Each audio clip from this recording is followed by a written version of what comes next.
AIR Next। नमस्कार मित्रों, मैं हूं अमन। आप सबका स्वागत करता हूं कार्यक्रम AIR Next के इस अंक में। मेरे साथ दो और साथी भी हैं। मैं चाहूंगा कि आप दोनों एक एक करके अपना परिचय रखेंगे। नमस्कार, मेरा नाम संजना कुमारी सिंह है। मेरा पैतृक घर सारण जिले में है। वर्तमान में मैं दरभंगा में रह रही हूँ अपने ग्रेजुएशन के पर्पज से। मैं LNMU CM science college final year की स्टूडेंट हूँ। मुझे बायोग्राफी और मोटिवेशनल बुक पढ़ना बहुत ही पसंद है। साथ ही साथ मैं पोयम और ड्राइंग भी कर लेती हूँ। अगर प्रोफेशन की बात करूँ तो मैं सिविल सर्विसेज में जाना चाहती हूँ। नमस्कार, मेरा नाम आदित्य माधव है। मैं चंद्रधारी मिथिला विज्ञान महाविद्यालय का छात्र हूँ। मैं अभी BSc सेकेंड ईयर में हूँ और मेरे पसंदीदा कामों में से एक कविता लिखना और क्रिकेट खेलना है। मैं भविष्य में डॉक्टर बनकर देश की सेवा करना चाहता हूँ। चलिए, आप दोनों ने अपना परिचय सबके बीच रख दिया, तो मेरा भी फर्ज बनता है कि मैं भी अपना परिचय रखूं। मेरा नाम है अमन कुमार झा। मैं CM साइंस कॉलेज का छात्र हूं। मैंने पिछले वर्ष CM साइंस कॉलेज से ही गणित प्रतिष्ठा में ग्रेजुएशन किया है। मैं दरभंगा जिले के एक छोटे से गांव ठेंगा से आता हूं।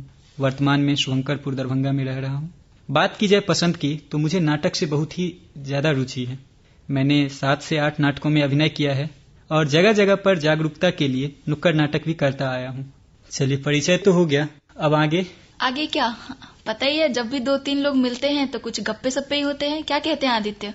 गप से ही याद आ रहा है, आज जब मैं आ रहा था रास्ते में तो मैं अपने साइकिल से आ रहा था और एक सज्जन मेरे सामने से बाइक से आ रहे थे और अचानक उन्होंने मेरे सामने अपना बाइक लगा दिया। मैं साइकिल से ब्रेक मारा, साइकिल स्लिप हो गया। मैंने उनसे सवाल किया कि आप इंडिकेटर दे सकते थे ताकि मैं देख के अपनी गति धीमी कर लेता। तो उन्होंने बोला मेरा इंडिकेटर खराब है। अब वो मुझसे उम्र में बड़े थे, इसलिए मैं उन्हें कुछ ज्यादा कह नहीं पाया। मैं आगे बढ़ गया। आगे बढ़ा तो देखा कि एक सज्जन इंडिकेटर डालते हुए जा रहे थे। मुझे देखकर पहले खुशी हुई कि इन्हें इंडिकेटर के बारे में जानकारी है। जब मैंने देखा कि अब वो मोड़ने वाले मैं इंतजार कर रहा था, लेकिन मैं देखा कि वो जाते ही जा रहे हैं। तब मुझे लगा कि वो इंडिकेटर डाल के ही पूरे रास्ते चले। मतलब सही जानकारी नहीं है यहाँ पे लोगों को इंडिकेटर की क्या आवश्यकता होती है। सही कहा आपने, जानकारी होते हुए भी कुछ लोग नासमझ हो जाते हैं। जैसे कि आपने पहले केस की बात की कि उनका इंडिकेटर खराब था, उन्होंने जरूरी नहीं समझा उसे ठीक कराना। आजकल लोग जरूरी तब तक नहीं समझते जब तक कि घटना उनके साथ हो नहीं जाती, और आए दिन हम लोग रोज ही ये घटना सड़क पर देखते हैं या सुनने को मिलता है। प्रॉब्लम सिर्फ उनके साथ होती तो एक बात अलग थी, लेकिन वो अपने साथ तो बाकियों को भी प्रॉब्लम में डाल देते हैं ना। एक तो खुद गलती करते हैं और उनके साथ जो उस टाइम रहता है उसको भी प्रॉब्लम को वो फेस करना पड़ता है। इसलिए जरूरी है कि वो इन सारी चीजों को समझे कि आखिर ये यातायात का नियम है क्या। सही कहा आपने। अब रोड पे जब चलते हैं, कुछ लोगों का ये कहना होता है कि हम हेलमेट क्यों लगाएं, हम तो सही से चला रहे हैं।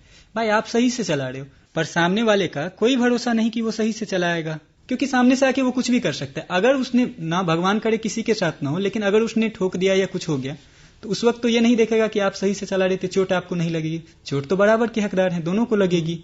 हाँ, और बहाने क्या देते हैं लोग कि अरे थोड़ी दूर तो जाना है, क्या हेलमेट लगाना। सही कहा संजना, लेकिन उन्हें समझना चाहिए कि घटना जो होती है उसका कोई न सही जगह होता है, न कोई सही समय होता है, न कह के आती है। तो अपना सेफ्टी जो है वो हमेशा लोगों को बना के चलनी चाहिए। और आपकी सुरक्षा और आपके सेफ्टी इस पर भी निर्भर करता है कि आपके आगे और पीछे लोग कैसे चला रहे हैं। आप खुद सही चला रहे हैं, इस पे भी आपकी सुरक्षा निर्भर नहीं करती। और लोगों के साथ जब तक वो खुद नहीं हो जाता है, लोग इस बात को नहीं समझ पाते हैं। बचपन से हम सुनते आ रहे हैं, जाके पाँव न फटी बिवाई वो की जाने पीर पर आई। मतलब जब तक उनके साथ खुद नहीं हो पाता है, वो दूसरे का कष्ट अनुभव नहीं कर पाते हैं। और यातायात ऐसी चीज है कि हम इससे बच नहीं सकते हैं। अब हमें चाहे कहीं भी जाना हो, अपनी दिनचर्या की चाहे कोई भी एक चीज हो, एक शॉप पे ही जाना हो, स्कूल जाना हो, कोचिंग जाना हो, कॉलेज जाना हो, हमें सड़क का यूज करना ही है। और ऐसे में जब आए दिन ऐसी दुर्घटनाएं सामने आएंगी तो हमें सड़क पे चलते टाइम भी बहुत सोचना पड़ेगा। अब जैसे कि देख लीजिए ना, कुछ बच्चे जो होते हैं, कुछ बच्चे नहीं कहेंगे, 15 से हम ऊपर ले लेते, 15 से 18 या 15 से 20 या 25 साल के बच्चे, उनके मन में स्टंट का बहुत ही ज्यादा ये क्रेज रहता है कि स्टंट करेंगे, लोग अच्छा कहेंगे। फिल्मों में जैसे दिखाया जाता है, उन्हें लगता है कि रियल जिंदगी में भी ऐसा ही होगा।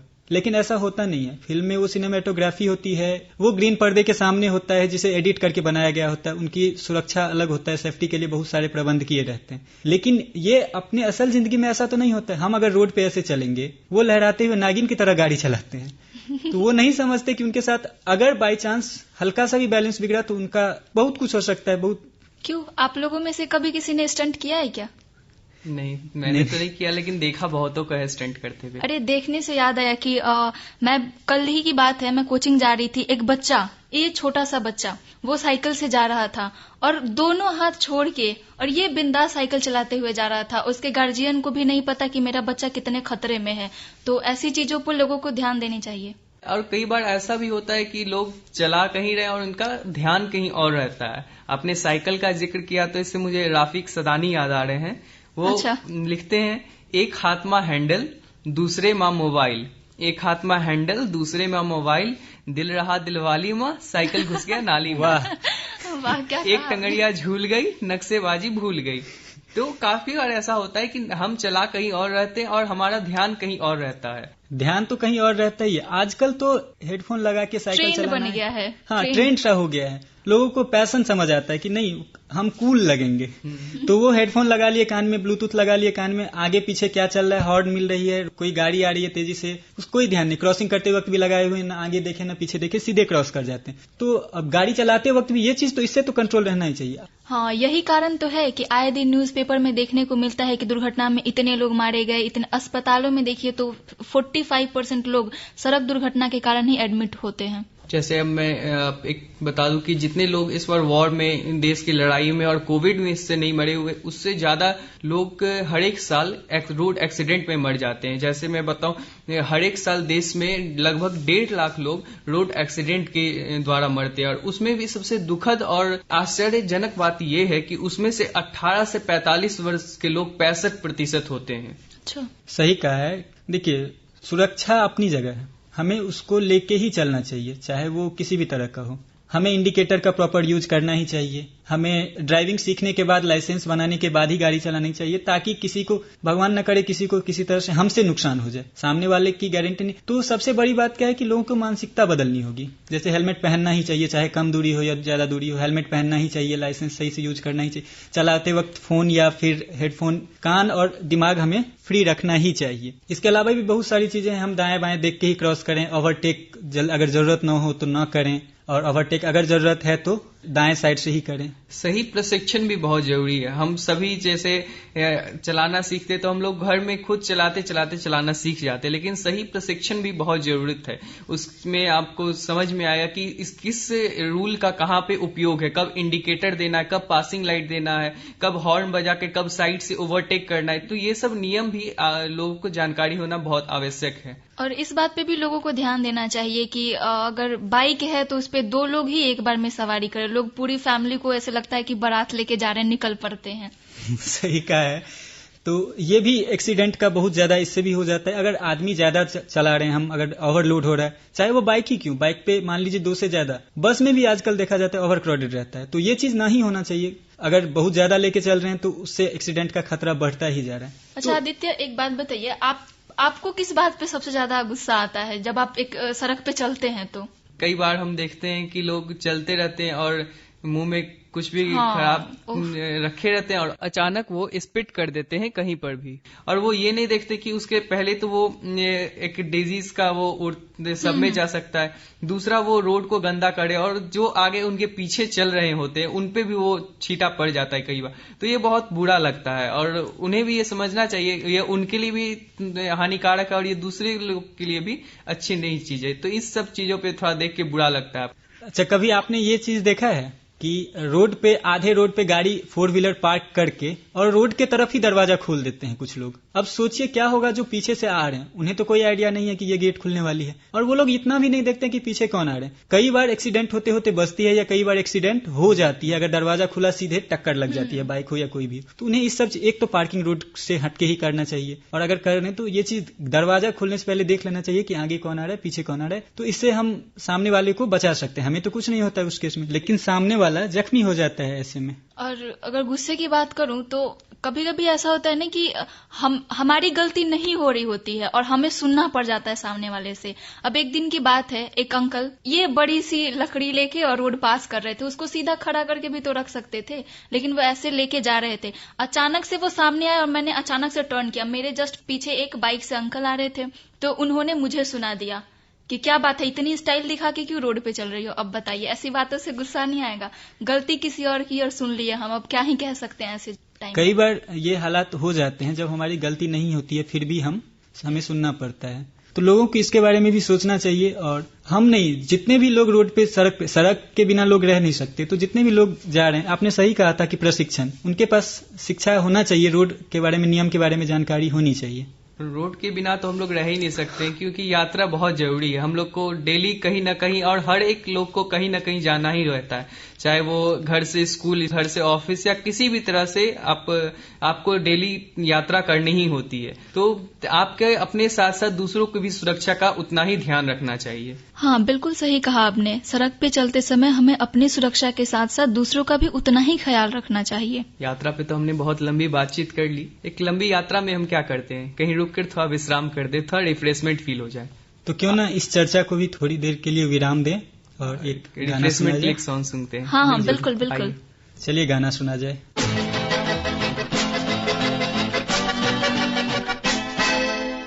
ए भाई जरा देख के चलो, आगे ही नहीं पीछे भी, दाएं ही नहीं बाएं भी, ऊपर ही नहीं नीचे भी। ए भाई जरा देख के चलो, आगे ही नहीं पीछे भी, दाएं ही नहीं बाएं भी, ऊपर ही नहीं नीचे भी। ए भाई तू जहां आया है वो तेरा घर नहीं, गली नहीं, गांव नहीं, कुछ नहीं, बस नहीं, रास्ता नहीं, दुनिया है। और प्यारे दुनिया ये सर्कस है, और सर्कस में बड़े को भी, छोटे को भी, खरे को भी, खोटे को भी, दुबले को भी, मोटे को भी, नीचे से ऊपर को, ऊपर से नीचे को आना जाना पड़ता है। और रिंग मास्टर के घोड़े पर थोड़ा जो भूख है, थोड़ा जो पैसा है, थोड़ा जो किस्मत है, तरह तरह नाच के दिखाना यहाँ पड़ता है, बार बार रोना और गाना यहाँ पड़ता है। हीरो से जोकर बन जाना पड़ता है। ये भाई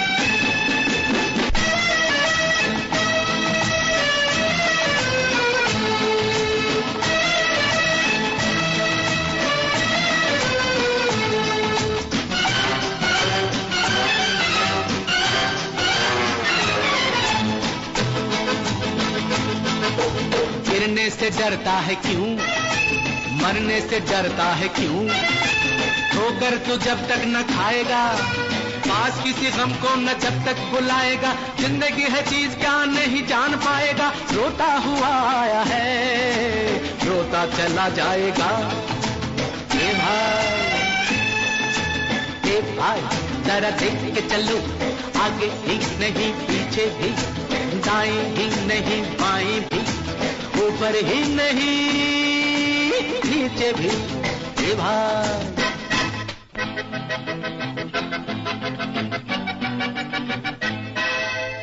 ए भाई जरा देख के चलो, आगे ही नहीं पीछे भी, दाएं ही नहीं बाएं भी, ऊपर ही नहीं नीचे भी। ए भाई क्या है करिश्मा, कैसा खिलवाड़ है, जानवर आदमी से ज्यादा वफादार है, खाता है कोड़ा भी, रहता है भूखा भी, फिर भी वो मालिक पे करता नहीं वार है। और इंसान ये माल जिसका खाता है, प्यार जिससे पाता है, गीत जिसके गाता है, उसके ही सीने में भौंकता कटार है। कहिए श्रीमान, आपका क्या विचार है? माल जिसका खाता है, प्यार जिससे पाता है, गीत जिसके गाता है, उसके ही सीने में भौंकता कटार है। ये भाई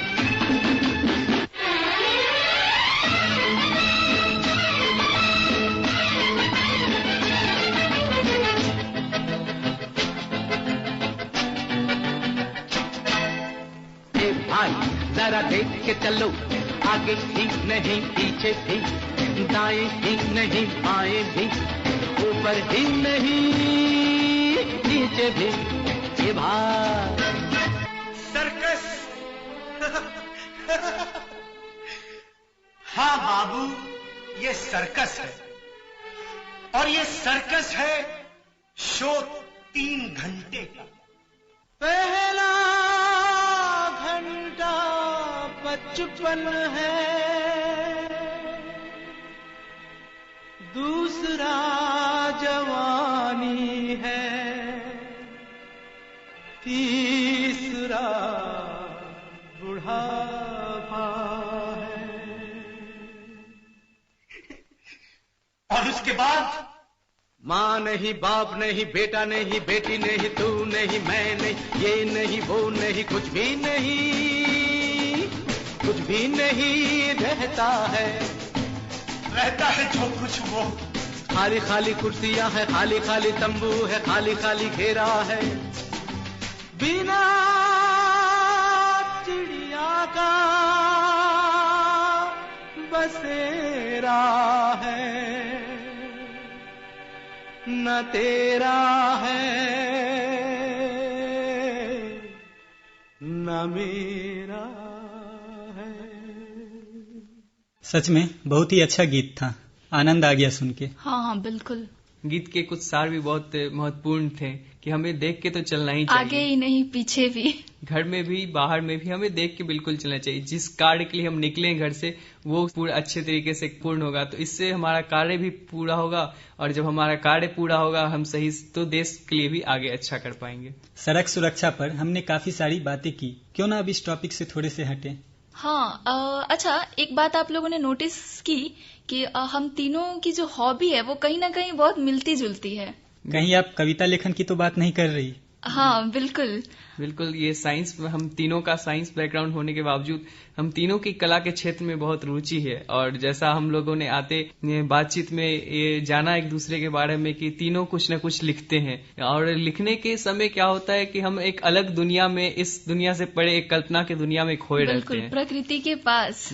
हाँ, तो आइए कुछ आप अपने अपने कुछ सुनाइए। तो शुरू करते हैं आदित्य जी, आपसे ही। ठीक है। हाँ बिल्कुल। मैंने अपनी कविता का शीर्षक चांद दिया है। चांद से मेरी पुरानी दोस्ती है, चांद से मेरी पुरानी दोस्ती है, जब दिन भर चेहरे पर झूठी मुस्कान और आंखों में बवंडर लेकर घूमता हूँ, आता है चांद रात को, बैठता है मेरे सिरहाने, पूछता है मुझसे क्या बात है, क्योंकि उसने मेरी सारी बेचैन रातें देखी हैं। और चांद पूछता है सच में मेरा जवाब सुनने के लिए। दिन भर अपने मन पर लगा बांध जब रातों में तकिए पर खोलता हूँ, दिन भर अपने मन पर लगा बांध जब रातों में तकिए पर खोलता हूँ, चांद खिड़की से हर टपकते कतरे की भाषा पढ़ता है और एक सच्चे दोस्त की तरह हर रात खिड़की पर खड़ा रहता है। हर रात खिड़की पर खड़ा रहता है। वाह, क्या कहा आपने, मैं तो खो ही गई थी एक अलग ही दुनिया में। तो मैंने जो लिखा है इसका शीर्षक मैंने दिया है सपनों की खोज। बता कौन है तू ए सपने, बता कौन है तू ए सपने, क्यों रह सके न हम बिन तेरे, क्यों है इतनी खूबसूरत ये तेरी नगरी, है तू जादूगरनी या है मोहिनी, क्यों मोह लेती है इस कदर हमें कि आंखें गौर तो करती है कहीं, लेकिन हम तो वहां होते ही नहीं, क्यों जब भी चलते हैं नगरी को तेरे खो ही जाते हैं हम, मिलता है आनंद जो खो जाने में हमें, कहां से बटोर लाती है तू, कैसा जादू है चला हम पे, कैसा जादू है चला हम पे, अपनों से भी जूझ जाते हैं सपनों के लिए, इसके लिए हम क्या कुछ नहीं करते, क्योंकि यही तो है जहाँ के होते हैं हम फरिश्ते, दिल तो चाहता है मेरा खोज लूं मैं तुम्हारा पता, दिल तो चाहता है मेरा खोज लूं मैं तुम्हारा पता, चली मैं राह में खोज की अचानक थम सी गई आत्मा, हो चाहे जो भी तुम कि हो चाहे जो भी तुम, इतना तो है मुझे पता कि शायद जिंदगी ये हमारी कट न पाती, गर सपनों ने हमें इस कदर बांधी न होती। वाह, बहुत खूबसूरत, अच्छी कल्पना है आपकी। अमन, आप भी अपनी कृति सुनाइए। शीर्षक है गांव की ओर।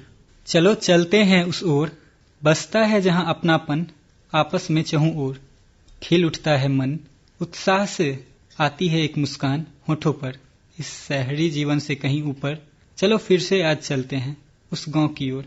जहाँ पर हंसती है प्रकृति उन फसलों से लदे हुए दूर दूर तक फैली हुई उन खलिहानों के संग, जहाँ पर खेलते हैं हरे भरे वृक्षों के झुंड हवा के झोंकों से रूबरू होने के बाद, जहाँ पर खींचती है सुगंध उस चिकनी मिट्टी की, बरसात की बूंदों का उस पर गिरकर स्पर्श होने के बाद, जहाँ पर गाता है उन पक्षियों का झुंड उन हरे भरे जंगलों में आजाद रहने के बाद, जहाँ पर आनंदित होता है हमारा मन उस पोखर के शीतल स्वच्छ जल में एक डुबकी लेने के बाद। चलो चलते हैं उस ओर जहाँ त्योहार मनाए जाते हैं, सिर्फ रस्में पूरी नहीं की जाती। चलो चलते हैं उस ओर जहाँ लोग एक साथ एक समाज बनकर रहते हैं, सिर्फ एक परिवार बनकर नहीं। चलो चलते हैं उस ओर जहाँ प्रकृति का सौंदर्य दिखता है, सिर्फ मानवीय वातावरण नहीं। चलो चलते हैं आज शहरी वातावरण से कहीं दूर, फिर से एक बार उस गांव की ओर। वाह, बहुत अच्छा लिखा है आपने। पूरा जैसे लग रहा था कि सीन ऐसे फ्लैश हो रहा है हमारे सामने। धन्यवाद आपका। हम तीनों ने एक दूसरे की कविता सुनी, तो चलिए अब इस कविता के साथ साथ एक गीत भी सुन लिया जाए। जी बिल्कुल। हाँ, अच्छा लगेगा। अभी एक गीत हो जाए तो मजा आ जाए।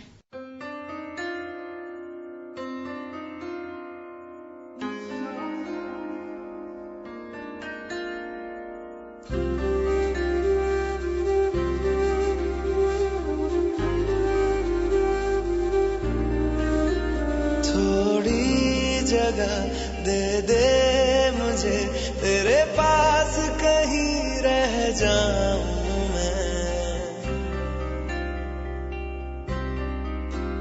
खामोशियां तेरी सुनूं और दूर कहीं ना जाऊं मैं,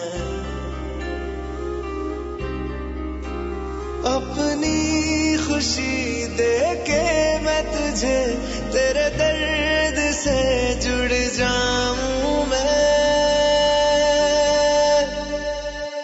मिला जो तू यहाँ मुझे दिलाऊं मैं यकीन तुझे रहूं होके तेरा सदा, बस इतना चाहता हूँ मैं, थोड़ी जगह दे दे मुझे तेरे पास कहीं रह जाऊं मैं,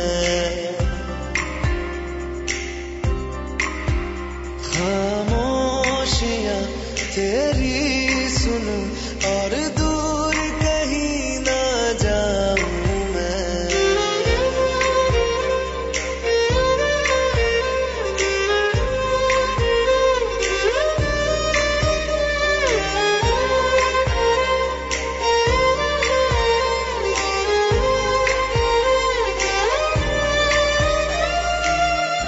बेसहारा तेरे बिना मैं, तू जो ना हो तो मैं भी नहीं,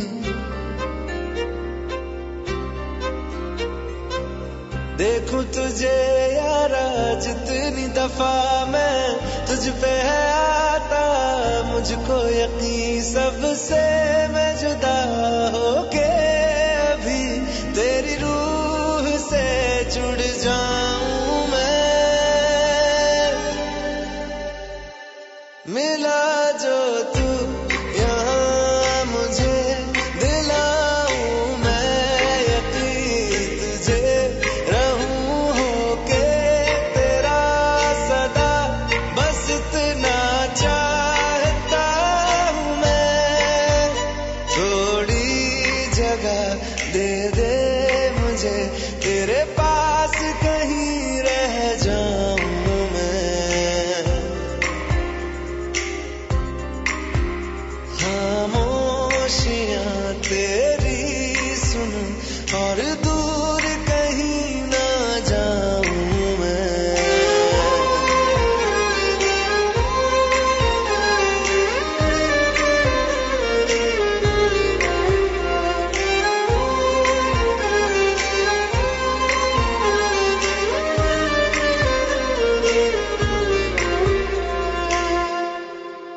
बहुत ही अच्छा सा गीत था। हाँ बिल्कुल, गीत सुनकर तो आनंद ही आता है। हाँ बिल्कुल। अब चलिए आगे बढ़ा जाए, इस अपने डिस्कशन को और आगे बढ़ाते हैं। मैं चाहूंगा कि आप युवाओं के लिए कुछ कहें जो शायद उनके लिए काम आ जाए। आज के समय में सही आदर्श, सही रोल मॉडल का होना बहुत आवश्यक है। आज का दौर एक सोशल मीडिया का दौर है और सोशल मीडिया के दौर की खामी यही है कि वो गलत आदर्श पे टिका हुआ है। सोशल मीडिया पे गलत लोगों की नकली छवि, ताकतवर छवि, झूठी छवि बहुत प्रदर्शित होती है और उसी से प्रेरित होकर हम भी वही छवि अपना लेते हैं। लेकिन जब वो जिंदगी की कठिनाइयों से जब उस छवि का टक्कर होता है तो वो छवि टूट जाती है और उस समय युवा गलत बीमारियों से ग्रसित जैसे डिप्रेशन आदि में चले जाते हैं। गलत रोल मॉडल, गलत इन्फ्लुएंसर को अपनाने से वो सोचते हैं कि तुरंत गलत काम, गलत लफ्जों का प्रयोग करके तुरंत पैसा, शोहरत ये सब मिल जाएगा, लेकिन जब उन्हें ये नहीं प्राप्त होता तो वो गलत मार्ग अपनाते हैं। तो सही रोल मॉडल का होना हमारे यूथ के लिए, हमारे देश के लिए, हमारे दोस्तों के लिए एक बहुत ही जरूरी चीज है, ताकि वो अपने जीवन में सही आदर्श चुन सके, जिससे वो जीवन के कठिन परिस्थितियों में अपने आप को मजबूत रख सके और आगे बढ़ सके। हाँ बिल्कुल सही कहा आदित्य आपने। और जैसे कि मेरी हॉबी है बायोग्राफी वगैरह पढ़ना, तो मुझे जैसा लगता है कि एक बुक हमें अपने रोल मॉडल को चुनने में बहुत हेल्प करता है। और आजकल क्या हमें देखने को मिलता है कि लोग वो जो क्षणिक वीडियोस आते हैं यूट्यूब वगैरह पे, उनको देख के वो इन्फ्लुएंस हो जाते हैं, जैसा कि आपने बताया, उसको देख के और खुद भी वो करना चाहते हैं, क्योंकि ये होड़ लगी हुई है कि फेमस होना है। हाँ, वो भी तुरंत। हाँ, वो भी जल्दी ही उनको सब करना होता है। लेकिन एक आप ही सोचिए ना कि एक वीडियो जो 2-3 मिनट का है और एक बुक जो किसी ने पूरी अपनी जिंदगी को उस एक किताब में समाहित किया है, वो हमें बहुत हेल्प करता है अपने रोल मॉडल को बनाने में और कैसे हमें अपने लाइफ में अच्छा करना है इसके लिए। जी बिल्कुल, आप दोनों के बात से मैं सहमत हूँ। आजकल सबके हाथ में मोबाइल फोन आ ही गए हैं और हमारे यूथ तो सबसे आगे है इसमें। और सोशल मीडिया कहाँ नहीं है, देश हो या गांव हो या छोटे से छोटे गली मोहल्ले, सब जगह ये फैला हुआ है। लेकिन 2 पहलू होते हैं, एक सकारात्मक और एक नकारात्मक। तो सोशल मीडिया पर जितना सकारात्मक है उससे कहीं ज्यादा नकारात्मक भी है और युवाओं को चाहिए कि वो सकारात्मक को ज्यादा समझें, नकारात्मक की ओर न बढ़ें। लेकिन आजकल कई जगह देखा गया है कि लोग एडिक्टेड हो जाते हैं इस चीज से और नकारात्मक की ओर ज्यादा एडिक्ट होते हैं, सकारात्मक का कम इस्तेमाल कर पाते हैं। तो मेरे हिसाब से इस सब चीजों से उन्हें बचना चाहिए और तभी वो अपने एक सुंदर सा भविष्य बना पाएंगे।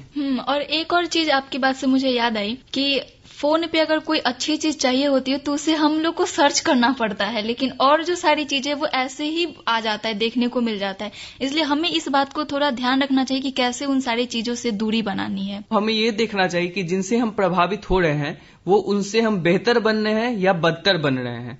तो आज हमने ढेर सारी बातें की, आशा करते हैं कि इससे हमारे युवा मित्रों को लाभ पहुंचेगा, उन्हें अच्छा लगेगा और अगर उन्हें अच्छा लगा तो हमें भी अच्छा लगेगा। आज के इस कार्यक्रम #AIRnext से हम संजना, आदित्य माधव और अमन विदा लेते हैं।